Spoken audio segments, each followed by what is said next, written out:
2012లో chargesheet వేస్తే ఈ రోజున 2024 12 సంవత్సరాలు ఛార్జ్షీట్లు వేసిన వ్యక్తి కోర్టుకు అటెండ్ అవ్వకపోతే ఏమి చేస్తున్నది న్యాయస్థానం అని అడిగే హక్కు నాకు లేదా?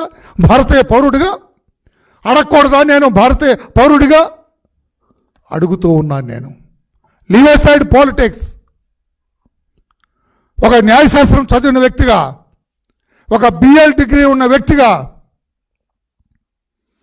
గతంలో కొంతకాలం పోలీస్ అధికారిగా పనిచేసిన వ్యక్తిగా నేను అడుగుతున్నా, ఇదేమిటి అని చెప్పి. ఈ వ్యక్తి ఈ రకంగా విచ్చలవిడిగా తిరుగుతుంటే అదే సామాన్యుడు ఎవడనైతే ఊరుకుంటుందా?